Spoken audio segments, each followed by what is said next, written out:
Quand on était petit, on a tous été confrontés à des choses qui nous ont traumatisés. Non mais faut le dire, ça pouvait juste être des screamers comme ça sur internet ou des films d'horreur, mais ça sert à rien de faire le bonhomme hein, on y est tous passés. Mais juste, rassurez-moi, je suis pas le seul à avoir eu des traumas complètement ridicules. Genre je me souviens d'une nuit où j'ai dû dormir dans mon placard parce que j'avais eu trop peur à cause d'un thread d'horreur de Squeezie. C'est ciao. Et tu vois, à des moments comme ça, j'en ai vécu plein d'autres. Donc ça va être intéressant que je te raconte les histoires qui m'ont le plus traumatisé pendant mon enfance, en allant des plus ridicules jusqu'aux plus étranges. Mais par contre, la dernière, c'est encore ma plus grosse phobie aujourd'hui, donc s'il vous plaît, vous moquez pas de moi à la fin. Les Goofy fantômes. Quand j'étais petit, j'étais tombé sur une émission à la télé qui a été la source de tellement de mes traumas, et je pense que je suis loin d'être le seul. Car cette émission, je m'en rappellerai toujours, elle s'appelait Les 30 histoires.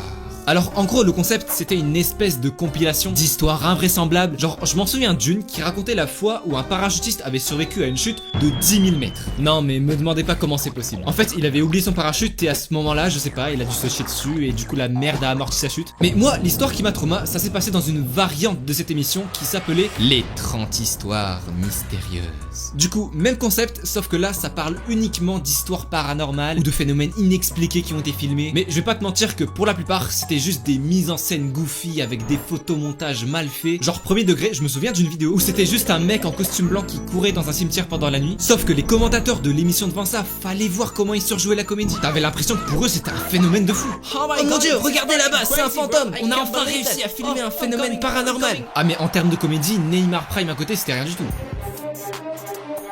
Mais tu vois, le problème avec ces histoires, c'est qu'un enfant qui voit ça, il y croit dur comme paf. À cet âge-là, tu captes pas que c'est du fake. Ou alors c'est juste moi qui t'ai con. Enfin, je sais pas, vous y aurez cru vous? Et donc, malheureusement, un soir, il a fallu que 5 minutes de bullshit autour d'une vieille photo en disant que les deux petits ronds qu'on voyait en arrière-plan, c'était les yeux d'un fantôme. Et ça m'a trauma pour tout le reste de mon enfance. Ça me rendait fou, je voyais ce même regard partout. Il suffisait juste de 2 petites lumières côte à côte pour me tétaniser de peur. Ah mais dans ma tête, j'étais en 1v1 avec le fantôme. Et le pire avec ça, c'est que comme j'avais l'impression de le voir partout, ça faisait que j'avais constamment la sensation d'être observé. Du coup, il a fallu attendre que je grandisse et que le temps passe pour que je puisse enfin me libérer de ce premier trauma. La 9 de I somnambule. Ah, mais pourquoi une 9 de I? Bah quoi? Vous aimez pas les 9 de I, vous? C'est pas une déviance. Alors, cette histoire, je l'ai découvert dans la même émission qu'avant. Encore? Non, promis, après on a fini avec cette émission. Du coup ici, c'est le même schéma qu'avant puisque j'ai d'abord vu l'émission passer à la télé et c'est ensuite que les choses se sont compliquées. Donc cette fois-ci, on parle d'une meuf qui était souvent somnambule pendant son sommeil. Sauf que c'était pas juste se lever pour aller au frigo, prendre une bière puis aller se recoucher. Non, ici, on parle d'un somnambulisme extrême, au point où elle mettait sa vie en danger pendant son sommeil. Genre littéralement, ça lui est déjà arrivé de passer à travers une vitre et de se couper avec le verre. Non, c'est même pas une blague. Mais là où c'est parti trop loin, c'est une nuit où elle est carrément sortie de chez elle. Et c'est que le début, puisque ensuite elle s'est dirigée vers un chantier, elle est montée en haut d'une grue, puis elle a continué d'avancer jusqu'au bout, et au moment où elle est arrivée au bord du vide, elle s'est réveillée.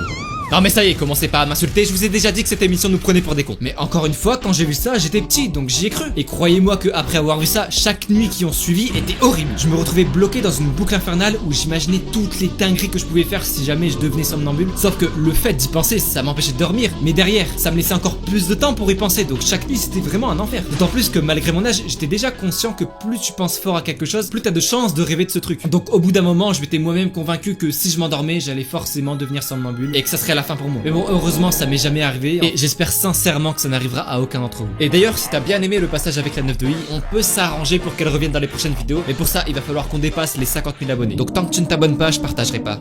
Le thread d'horreur de Squeezie. Est-ce que c'est bon pour vous? Qui sur cette terre n'a jamais vu aucun thread d'horreur de Squeezie? Je vous mets au défi de me trouver quelqu'un. Et vraiment je me souviens à l'époque il est spammé tellement que si je suis pas trop fan de Squeezie encore aujourd'hui, c'est en partie à cause de ça. Mais bon je vais pas non plus faire l'hypocrite parce que quand j'étais au collège et que les threads d'horreur c'était vraiment tout nouveau à cette époque, j'étais le premier à les regarder. Sauf que j'ai eu un point de rupture le jour où il a sorti une vidéo qui parlait d'invasion extraterrestre. Et pour te faire un court résumé vite fait, en gros la vidéo reprenait plein de témoignages Reddit plutôt absurdes qui disaient que ouais regardez on a des preuves, les aliens vont débarquer à telle date et ils vont tous nous enlever. Et en vrai quand j'ai vu la vidéo, j'ai juste trouvé ça divertissant comme tout le monde, puis après je suis revenu à mes occupations de l'époque.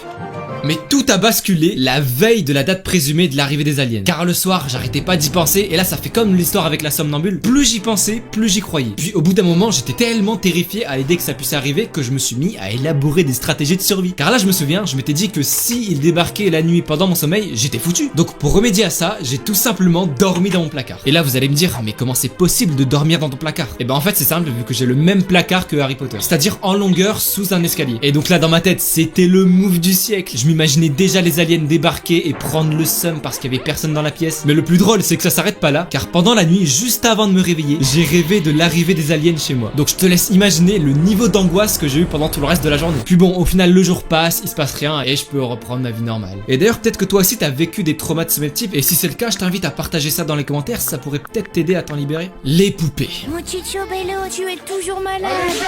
Bon, là on arrive à ce qui est encore ma plus grosse phobie aujourd'hui, et surtout la plus ridicule de toutes. Donc je vais totalement prendre ma défense. Enfin, je sais pas, vous pouvez pas me dire que ça c'est mignon, mais guettez ce regard, j'ai l'impression qu'elle va aspirer mon âme. Et pour le coup, j'ai vu aucun film d'horreur ou quoi sur les poupées, mais j'ai eu une expérience vis-à-vis de ça pendant mon enfance. Car en gros, quand j'étais petit et que j'allais chez mes grands-parents, ça m'arrivait souvent d'aller seul au premier étage. Et je pense qu'aujourd'hui, ça fait étrangement partie des lieux avec l'ambiance la plus lugubre que j'ai pu connaître. Entre le parquet qui grince au moindre mouvement alors qu'il y a un silence absolu qui règne dans la pièce, ou encore le fait qu'il n'y ait aucune porte pour séparer les chambres et que celles-ci soient toutes alignées, ça crée vraiment une sensation de vide dans tout l'étage. Et donc dans la chambre tout au fond, il y avait des poupées qui me terrifiaient. Et ça, autant en les regardant que quand j'avais le dos tourné et que je pouvais les imaginer faire tout et n'importe quoi.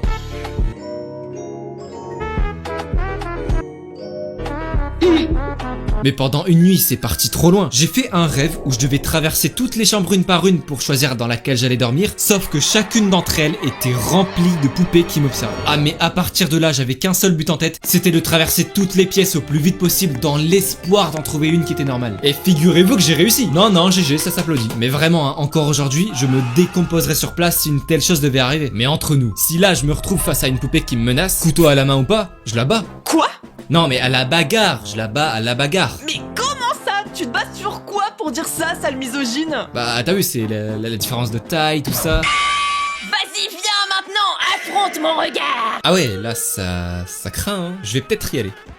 Attends, mais t'es sérieux là? Tu prends la fuite? Mon gars, lâche ça. C'est pas le moment de me tenter à faire des trucs de fou. Ah, mais en fait, t'as peur de te battre. Loser, t'as pas de couilles, t'as pas de couilles, t'as pas de couilles. Et tu sais quoi, vas-y, t'as voulu me tester? Et bah, je vais vraiment le faire, c'est bon? Ouais, je vais... T'inquiète, je vais me battre.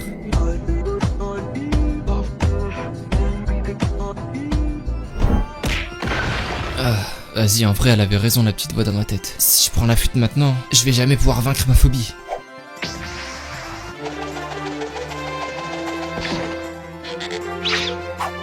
Ouais, Ronis, mon gâté. Tu peux me rendre un petit service en 2-2? Vas-y mon gars, j'arrive tout de suite. Ah, et aussi, ramène 2 ou 3 de tes gars en vif. Ouais, hein, vas-y.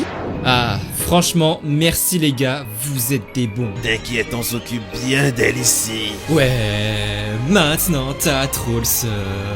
Abonne-toi mon frérot. Et rejoins le serveur Discord dans la description.